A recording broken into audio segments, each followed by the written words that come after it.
కోసం అంత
ప్రతి ఒక్కరిని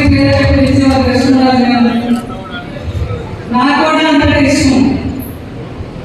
ఎందుకంటే నేను ఒకటే చెప్తాను, ప్రపంచంలో ఎక్కడికి ఈరోజు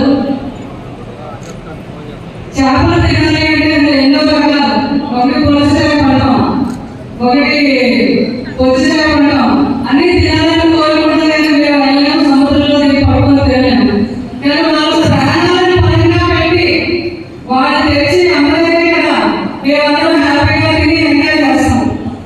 అంత గొప్పవారు మత్స్యకారులు అంటే మత్స్యకారులు ఎప్పుడు ఏదో ఒకటి చేయాలి. కృష్ణరాజు గారు అప్పుడే ఎంతో ఫండ్స్ సెంట్రల్ గవర్నమెంట్ నుంచి శాంక్షన్ చేసి వాళ్ళు పాపము బాగా ఎండలో శ్రమిస్తారు.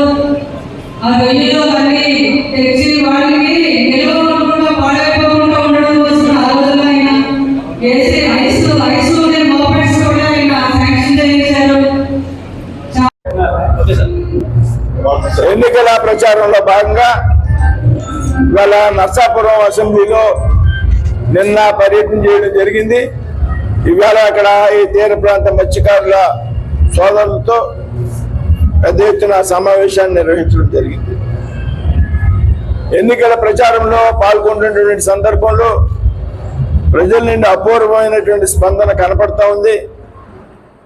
మండు టెండలో సైతం ముఖ్యంగా మహిళలు పెద్ద ఎత్తున హారతులతో ఎదురు వచ్చి స్వాగతం పలుకుతున్న సందర్భం. మంచి ఫలితాలు వచ్చే విధంగా వారి స్వాగతం ఉంది.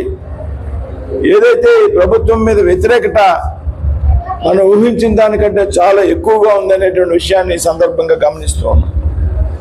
దాంతోపాటు ఏదైతే ఈ మూడు పార్టీలు బీజేపీ, జనసేన, టీడీపీల పార్టీల కూటమి ఉందో ఈ కూటమిని ప్రజలు పెద్ద ఎత్తున ఆమోదించారనేటువంటి విషయం కూడా అర్థమవుతూ ఉంది. ప్రజలు ఈ కూటమిని స్వాగతించారు. అందు కారణంగానే ప్రజలు పెద్ద ఎత్తున నిరాజనాలు పడుతున్నారు.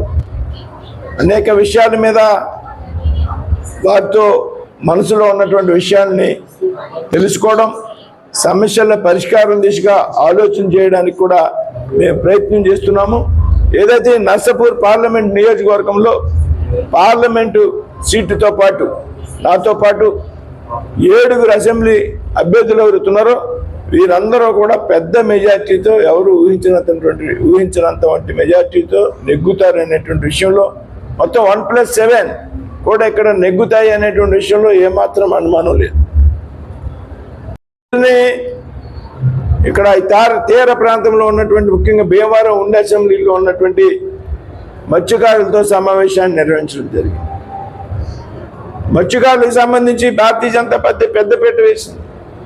కేంద్రంలో బీజేపీ ప్రభుత్వం వచ్చాకనే కేంద్రంలో మత్స్యకారుల కోసం మత్స్య శాఖని ఒకటి ప్రత్యేకంగా ఏర్పాటు చేయడం జరిగింది. అంతకితో మత్స్య శాఖ లేదు.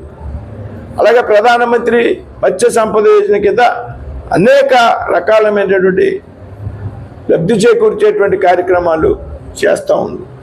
అదేవిధంగా వారి సమస్యలను కూడా అడిగి తెలుసుకున్నాం. అదేవిధంగా ప్రధానమంత్రి విశ్వకర్మ యోజనలో ఈ మధ్యన 18 కుల వృత్తులు అవుతున్నాయి. ఆ కుల వృత్తుల్లో వారికి ఇచ్చేటువంటి పథకం కింద అందులో 2 వృత్తుల వారిని కేంద్ర ప్రభుత్వం చేర్చడం జరిగింది. ఎవరైతే మత్స్యకారుల కోసం బోట్లు తయారు చేస్తారో, ఎవరైతే మత్స్యకారుల కోసం వలలు తయారు చేస్తారో వారిని కూడా ఆ 18 చేతి వృత్తుల్లో చేర్చి వారికి కూడా ప్రధానమంత్రి విశ్వకర్మ యోజన పథకాన్ని వర్తించే విధంగా కేంద్ర ప్రభుత్వం కార్యక్రమాన్ని రూపొందించింది. అదేవిధంగా వారికి ఇంకా కొన్ని ఇబ్బందులు చెప్పడం జరిగింది. ఏదైతే నిషేధిత సమయంలో వారికి ఇచ్చేటువంటి వృత్తిని కొంచెం పెంచాలని, అది కూడా అందరికీ రావడం లేదు, దాన్ని ఒక సిస్టమేటిక్గా తయారు చేయాలని, అలాగే స్టేట్ లెవెల్లో ఫిషర్మెన్ వెల్ఫేర్ బోర్డును ఒకటి ఏర్పాటు చేయాలని, అదే ఫిషర్మెన్ హౌసింగ్ కాలనీని ఏర్పాటు చేయాలనేటువంటి విషయాలు వారు ఆ దృష్టిలో పెట్టడం జరిగింది. ఖచ్చితంగా భారతీయ జనతా పార్టీ మత్స్యకారులకు పెద్దపీట వేస్తుంది కాబట్టి, వారి గురించి నిరంతరం ఆలోచిస్తుంది కాబట్టి, నేను తప్పనిసరిగా పార్లమెంట్ సభ్యుడిని అయ్యాక వాటి గురించి తప్పనిసరిగా నెరవేర్చేటువంటి ప్రయత్నం చేస్తానని వారికి హామీ ఇవ్వడం జరిగింది.